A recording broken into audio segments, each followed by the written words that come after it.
Bueno, y es un gusto para mí continuar con un tema que en Cita nos preocupó mucho durante la pandemia. Teníamos un hashtag, hicimos varias notas que se llamaban Salud Mental en Pandemia.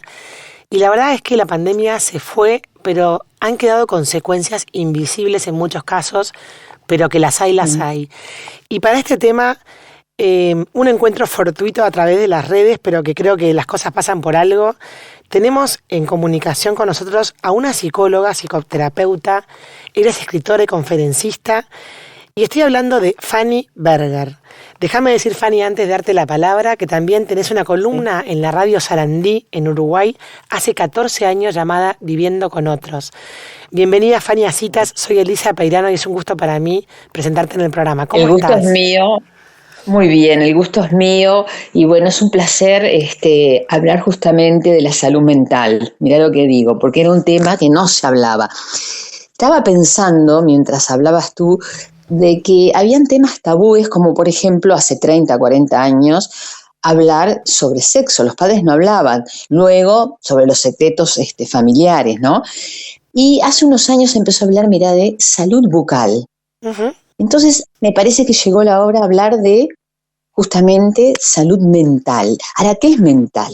La mente, porque uno dice salud bucal, bueno, no tener caries, tú te imaginas la boca con los dientes o las encías.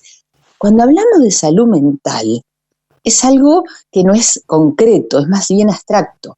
Entonces, la salud mental tiene que ver con los pensamientos, con las emociones, con reconocerlas, gestionar también pensamientos, que influyen, por supuesto, que en la salud física y también en nuestras conductas. Entonces, es un nombre a todo lo que nos pasa ya hace años. Me encanta este principio de definición, Fanny, porque hay mucho miedo relacionado con este tema, porque justamente son como Sí, enfermedades que al no verse y al no hablar de estos temas, generan mucho miedo a la incertidumbre y además mucho prejuicio, ¿no? Entonces, el miedo hace que claro, que la gente no se anime a contar o a ver, incluso las familias mismas no saben en qué momento estamos exagerando si hablamos de alguien que no tiene salud mental, porque además le claro. tenemos miedo a la palabra, ¿no? Entonces, Claro, y aparte, está bueno sí, esto que sí. decide definirlo. Sí, decime. Claro, aparte, salud mental tiene un vasto campo en la prevención, Mm. porque por ejemplo, un niño que se aísla, que no da trabajo, la típica, entonces las maestras dicen que bueno, la madre también, porque no tiene amiguitos, pero no se queja que está aburrido, tan obediente. Eso puede ser una luz amarilla intermitente, como las que hay en la calle cuando te dicen cuidado, que puede desarrollar algo, puede estar sufriendo. Entonces, hoy no es esto un problema, pero puede llegar a serlo. Ujú, ujú. ¿Me explico? Entonces, Sí, salud mental no es solo la persona que lo llevan a internar porque está muy deprimido, porque rompe algo en la vía pública, es agresivo, porque tiene miedo si no puede dormir. Salud mental es un concepto mucho más amplio, es estar atento a diferentes señales que nos dan las personas y que podemos prevenir con una intervención temprana. No hay que ujú. esperar a llegar a hacer un psiquiátrico, llegar a una internación o tener problemas que todo el mundo se entere. Salud mental es prevención también de futuros problemas. Está buenísimo, Fanny, esto que decís, porque también estoy pensando en el bienestar, ¿no? O sea, no solamente Claro, no estar enfermo, sino estar, digamos, robusto mentalmente también es una condición de la salud. Y me gusta esta manera de hablar de este tema porque sin entrar en los extremos, que creo que no es el fin de esta columna, me gustaría hablar como de esos grises en los cuales las familias nos movemos para que nos des esto que dijiste recién, por ejemplo, ¿no? Un niño que se aísla, pero que no da trabajo, que hace todo lo que tiene que hacer y por ahí no llama la atención, y sin embargo vos dijiste la palabra no, que está sufriendo por dentro, ¿no? Entonces, definamos ahí claro, qué quiere decir que esté sufriendo y que no lo pueda expresar. ¿Cómo nos damos cuenta? ¿O cuáles son los nos indicadores de damos que alguien está cuenta. sufriendo? Por ejemplo, un niño tímido que no tiene amiguitos y que te enterás porque la maestra te dice o porque el nene cuenta que no se anima a levantar la mano, a jugar en la plaza con amigos, a invitarlos, sufre porque somos seres gregarios. No es que tengan que tener 1 millón de amigos como Roberto Carlos, pero es un niño que si se aísla de tal forma es que algo le está impidiendo el vínculo con otros, porque como dije recién, somos seres sociales que necesitamos al otro. Entonces, no molesta, pero tenemos que, a ver, el niño tiene que entender que el papá y la mamá se ocupan, hay que pedir ayuda. Muchas veces la timidez tiene que ver con miedos y el niño se aísla. Entonces, no esperar que pasen problemas. El aislamiento es el niño tímido, son esos temas donde, como no molesta, entre comillas, no consultamos. En cambio, el niño agresivo o el niño desafiante, negativista, desobediente, se consulta más porque molesta en la escuela, en el colegio y en la casa. Claro. Entonces, todos son temas de la salud mental. Yo creo que no hay que negar. A mí me gusta esto. Hay que mirar al hijo tal cual es, no el hijo que uno fantaseó, que quiso. El hijo tal cual es, que puede ser tímido, puede ser agresivo, puede ser miedoso, ansioso, puede tener dificultades para aprender, porque si lo miramos tal cual es, lo podemos ayudar. Y eso es salud mental. Claro. No es esperar que la maestra te llame, que en la adolescencia empiece con problemas de drogadicción o otras adicciones. Es estar atento a ver cómo se está desarrollando. Ningún extremo es bueno. Ni estar todo el día de fiesta y tener 1.000.000 de amigos y no hacer los deberes, las tareas domiciliarias, pero en el otro extremo, estar aislado, sin un amigo para jugar. Entonces, a eso tenemos que prestar atención, porque eso también influye en la salud física. ¿Cuántos niños o adultos sufren por eso? Sí. Ahora, Fanny, se pone como aguas más pantanosas cuando entramos en el terreno de la adolescencia, porque uno espera cierto comportamiento de meterse en su mundo, de escuchar música, de déjame solo, que estoy... Y como que hay una cosa esperable, entre comillas, de esa conducta en esa edad. Ahora, ¿cuáles son las alertas que como padres o como educadores tenemos que tener? Recién hablamos de los niños, ¿no? Ahora hablamos al adolescente, al joven. ¿Cuáles son aquellas cosas que son, vos dijiste, semáforos amarillos, ¿no? Claro, otro semáforo, ahí está, en la adolescencia, como vos decís, es esperable todo este aislamiento, pero sí, se queda durmiendo y falta al liceo, al secundario, no tiene amigos y pasan los meses y los años. Puede ser algún periodo corto, ¿verdad? O puede aislarse en su cuarto, pero también tener cierto contacto con el exterior. Entonces, cuando está todo el día metido y algo que es tan común, que se acuesta a las 6 de la mañana, y se levanta a las 5 de la tarde y bueno, no cumple con sus tareas, a ver quiénes son los amigos. Ahí es donde tenemos que intervenir y pedir ayuda, porque las causas pueden ser desde una depresión, desde una adicción, desde un aislamiento. Entonces es donde tenemos que decirles, bueno, papá y mamá, te queremos ayudar. Vemos que necesitas ayuda, algo está pasando. Entonces, hablar, hacerle propuestas a ese adolescente que sufre. No podemos hacernos las distraídos y saber que el adolescente pide a gritos que lo ayudemos, pero también se enoja y tiene un doble juego, no quiere que lo ayudemos.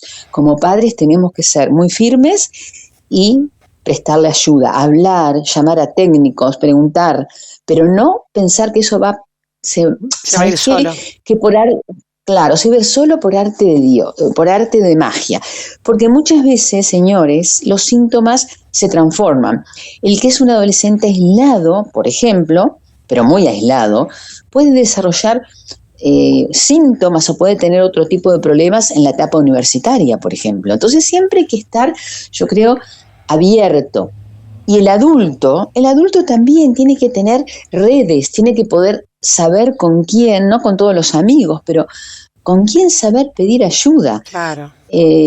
La salud mental no quiere decir temas psiquiátricos, primeramente. Claro. Quiere decir que nosotros tenemos pensamientos limitantes, a veces catastróficos, en todas las edades, cambia el contenido, que nos limitan y que producen emociones displacenteras, puede ser rabia, miedos, y eso se traduce en conductas que muchas veces son desadaptativas. Fanny, una pregunta muy frecuente que se escucha es, ¿se puede ayudar a alguien que no pide ayuda? O sea, vos recién dijiste algo interesante que dijiste, Sí. nos está pidiendo a gritos que le ayudemos, aunque cuando uno le ofrece la ayuda nos saca gritos, digamos. Pero quiero Eso es decir, en la adolescencia. claro, pero Sí. quiero decir, ¿se puede ayudar a un adolescente que no levantó la mano a pedir ayuda? O sea, ¿podemos interpretar que su pedido de ayuda es silencioso? Sí, yo sabes lo que opino, porque esto es un concepto que a lo largo de 42 años de profesión, sí, me recibí en diciembre del 80, en el siglo pasado, 1980, me cuestiono. ¿Sabes? Pienso yo que nuestra responsabilidad como padres, como educadores, como maestros, como amigos, es cantar la justa, es decir lo que pensamos de una forma respetuosa, amable, no hiriente. Lo que el otro haga ya es tema del otro.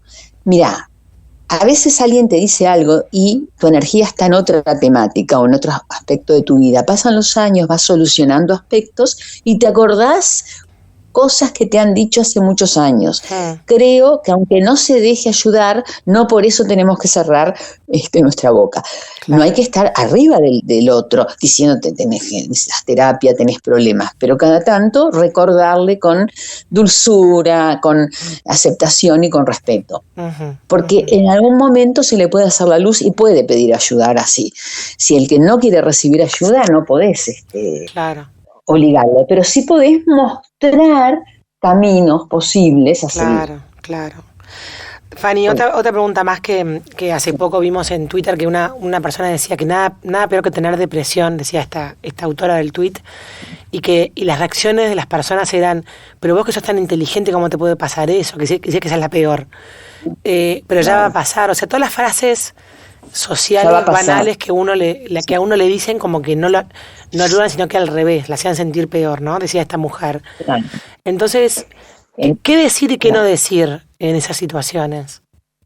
Yo creo que lo primero, tal vez no hay que decir mucho, porque viste que la gente como era inteligente o puede ser bella, entonces, ¿cómo? Si vos sos bella, la inteligente, no viene por ahí. Entonces, ¿sabés qué se me ocurre, Elisa? No decir mucho, escuchar mucho. Saber que yo te entiendo empáticamente, o sea, aceptar, porque para esa persona, no importa que tenga buena posición financiera, ni que sea inteligente y que todo le sonría, si está mal, está mal.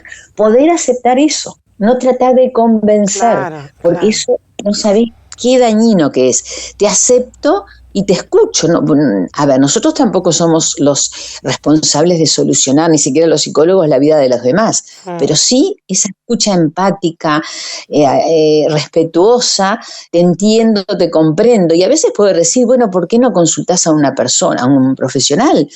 Pero, a ver, tratar de minimizar y convencer al otro que no tiene nada no ayuda, es más, es contraproducente. Lo que ayuda, acepto que está sufriendo. Y sí, uno sufre, es subjetivo, ¿no?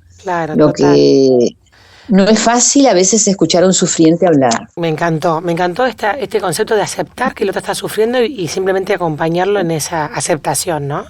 No tratar de negarlo, que no lo ayuda. Fanny, y ahora vamos al mundo adulto. Hay adultos que a los 50 años de repente pico de depresión, ataques de pánico. ¿Cómo detectamos o cuál sería como la manera de pararse de la familia de ese adulto o de los amigos? ¿Qué se hace en esos casos? Además de decirle que vaya a buscar ayuda médica, ¿no? Y bueno, claro, sí, médica, psicológica, depende el grado de depresión y el grado de ansiedad. Viste que a veces yo soy la primera en derivar a psiquiatras y pongo como condición, mira, si tú no te vas a un médico, que puede ser un psiquiatra por lo general, ¿no? Es imposible ayudarte. Bueno, de nuevo, poder aceptarlo, escucharlo y decirle, mira, de esto no se sale solo. Porque siempre tenemos vicisitudes y desafíos, también el adulto, a los 50 años, a los 60. Entonces, hay algunos adultos que se victimizan, yo lo veo mucho, y no quieren estar en ese rol. Entonces, nosotros también decirle, bueno, te noto que desde que pasó tal hecho, a partir de ahí, te noto ansioso, te noto triste, te noto... ¿Sabés lo que ayuda mucho? Describir los cambios. ¿Por qué no pedís ayuda? Porque a veces los amigos queremos ayudar y no sabemos, porque tampoco tenemos que saber. Para mí algo que es para todas las edades, mira, tanto niños, adolescentes, adultos jóvenes, adultos mayores. Cuando hay un cambio importante en la forma de alimentarse, de dormir, en la vida social, un cambio abrupto, hay que pedir ayuda, porque algo está pasando. Claro, claro, eso es un buen, Entonces, un buen indicador. claro, siempre fue una persona alegre y ahora no quiere salir y tiene mala cara. Siempre durmió bien y ahora no concilia el sueño. Bueno, algo le está pasando, es una alarma. Y las alarmas no asustarse, porque mucha gente, vos sabés que se fortalece en estas crisis. Claro, claro. Por eso hay que charlar de salud mental, hay que saber que la salud mental no tiene que dar vergüenza. Como uno habla de tantos temas, hay que hablar, hay que pedir ayuda y no estigmatizar. Claro, no, y además, el psicólogo, el sí, psiquiatra, es como un estigma. No, y sabes que voy a retomar un comentario de otra nota que hicimos, que es: una alarma no es un destino, una crisis, Claro. como dijiste vos, una crisis te puede fortalecer y no es un destino, no quiere decir de que vas a estar ahí para siempre, sino que es un momento, ¿no? Es un momento, un periodo que puede ser corto, pero también depende pasarle la responsabilidad. Es una crisis que vino de afuera. Muchas crisis son, me dejó, me echaron del trabajo, mis únicos 2 hijos se fueron del país, pero está en vos cómo te parás, cómo reaccionás, cómo te desafías frente a lo que te tocó. Claro, claro. Por eso también, por más que sea externa, porque muchas veces son externas, no por eso echarle la culpa al mundo. Bueno, esto es lo que me tocó, bueno, a ver qué hago yo.